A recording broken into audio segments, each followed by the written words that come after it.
வணக்கம் நண்பர்களே, முக்கியமான சில டாபிக்ஸை இந்த பதிவில் பார்க்க போகிறோம். முதல் டாபிக் என்ன பார்க்க போகிறோம்னா, சிறுபான்மை மக்களுடைய வாக்குகளை தன் பக்கம் ஈர்க்க ஒரு பக்கத்து திமுக, இன்னொரு பக்கத்து தாவேகா, இவங்களுக்குள்ள பயங்கரமான ஒரு போட்டி நடந்துக்கு இருக்கு.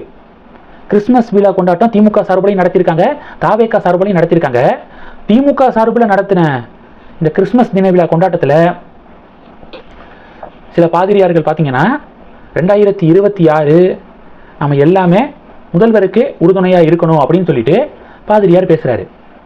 இந்த பக்கத்து டிவிக்கு பார்த்தீங்கன்னா ஆற்காடு நவாபு முகமது அலி இருக்காருல்ல, அவர், அடுத்து இன்னொரு பாதிரியார், இவங்கெல்லாம் பார்த்தீங்கன்னா we will be with you, 2026 என்ன ஆனாலும் விஜய் கூட தான் நம்ம நிற்கணும். ஏன்னா கிறிஸ்தவ மக்கள் சார்பாக திராவிட கட்சிகள்கிட்ட ஏராளமான கோரிக்கைகளை நாங்கள் ஒவ்வொரு தேர்தலில் போய் நாங்கள் சொல்லிக்கிட்டு இருக்கோம். ஆனால் இப்போ வரைக்கும் அதில் முக்கியமான கோரிக்கைகளை திராவிட கட்சிகள் நிறைவேற்றின மாதிரி தெரியலை. விஜய் அவர்கள் முதல்வர் ஆனார்னா எங்களுடைய கோரிக்கைகளை நிறைவேற்றுவார் அப்படிங்கிற நம்பிக்கை இருக்குது. அதனால 2026 we will be with you sir அப்படின்னு சொல்லிட்டு ஒரு பாதிரியார் பேசியிருக்காரு. இங்கிட்டு இன்னொரு பக்கம் பார்த்தீங்கன்னா இன்னொரு பாதிரியார் திமுகவுக்கு சப்போர்ட் பண்ணி 41 உயிர்கள் கரூர் ஸ்டாம்பேடில் போணுச்சு. அதுக்கு முக்கியமான காரணம் விஜயுடைய கவனக்குறைவு, இதுதான் காரணம். அதுக்கு காரணமான விஜய் பக்கம் போகிறதா நெவர் அப்படின்னு சொல்லிட்டு ஒரு பாதிரியார் பேசுறாரு. அப்போ சிறுபான்மை மக்களுடைய வாக்குகளை தன் பக்கம் ஈர்க்க திமுக தாவேகா இடையே பயங்கரமான போட்டி நிலவிக்கு இருக்கு. சிறுபான்மையின மக்கள் தங்களுடைய சமூகத்துக்கு எந்த கட்சி உறுதுணையாக இருக்காங்க, சப்போர்ட்டிவாக இருக்காங்க அப்படிங்கிறத பார்த்து அந்த சமூகமே ஒன்றாக சேர்ந்து அந்த கட்சிக்கு ஓட்டு போடுறாங்க. இதுதான் யூனிட்டி அப்படிங்கிறது. இதே மாதிரியான யூனிட்டி ஹிந்து ரிலீஜியனுக்குள்ளேயும் வந்துச்சுன்னா அதுக்கப்புறம் பாருங்க, பொலிட்டிக்கல் பார்ட்டிஸை அழகு குத்துறதுலேருந்து ஆரம்பித்து தீ மிதிக்கிற வரைக்கும் எல்லாரும் ஒன்று ஒன்றா பண்ணுவாங்க. அதுக்கு என்ன பண்ணணும், ஹிந்து மக்களிடையே ஒரு ஒற்றுமை வரணும், ஹிந்து வாக்குகள் ஒன்றாக சேரணும் அப்படின்னு சொல்லிட்டு பாஜக பதிவுகள் போடுறத பார்க்குறோம். ஹிந்து மக்களிடையே ஒற்றுமை வரணும் அப்படிங்கிறதுக்காக தான் ஆர்எஸ்எஸ் ஒரே கிணறு, அதாவது ஒரே நீர்நிலை, ஒரே கோவில், ஒரே மயானம், ஹிந்து மக்களிடையே ஜாதி ரீதியாக ஏற்றத்தாழ்வு இருக்கக்கூடாது அப்படின்னு சொல்லிட்டு இந்த ஹிந்து சொசைட்டியை உருவாக்குறதுக்காக தான் ஆர்எஸ்எஸ் மிக தீவிரமாக களப்பணி ஆற்றிக்கு இருக்காங்க. அந்த ஆர்எஸ்எஸ் உள்ள வந்துட்டா ஹிந்து மக்களிடையே ஒற்றுமையை உருவாக்கிடுவாங்க அப்படின்னு பயந்து தான் திராவிட கட்சிகள் ஆர்எஸ்எஸ் வருஷத்துக்கு ஒரு நாள் அவங்க பேரணி போவாங்கல்ல விஜயதசமி அப்போ, அதுக்கு கூட அவங்க அனுமதி கொடுக்காததுக்கான காரணம் இதுதான்.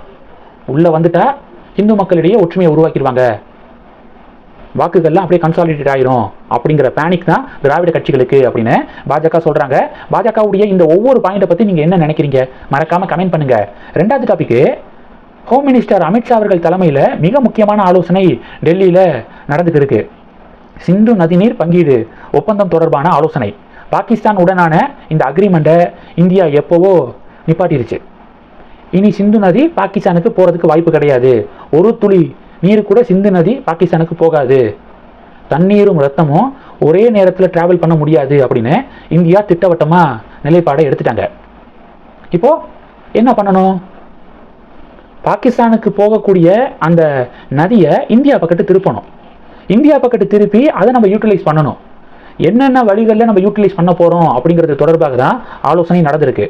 ஹைட்ரோ பவர் தயாரிக்கிறது, ட்ரிங்கிங் வாட்டர் கன்வெர்ட் பண்ணி மக்களுக்கு சப்ளை பண்ணுறது, இரிகேஷனுக்காக, இது மாதிரியான கோணங்களில் அமித்ஷா தலைமையில் இன்னைக்கு மிக முக்கியமான ஆலோசனை நடந்துருக்கு. இது ரெண்டாவது டாபிக். மூணாவது டாபிக், அண்ணாமலை அவர்கள் திமுக அரசாங்கத்தை மிக கடுமையாக விமர்சனம் பண்ணியிருக்காரு. கடந்த 21ஆம் தேதி தமிழக சீருடை பணியாளர் வாரியம் எஸ்ஐ மெயின் எக்ஸாமினேஷனை நடத்தியிருக்காங்க. அதில் கேட்கப்பட்ட கேள்விகளில் தமிழ் கேள்விகள் முழுமையாக நீக்கப்பட்டிருக்கு.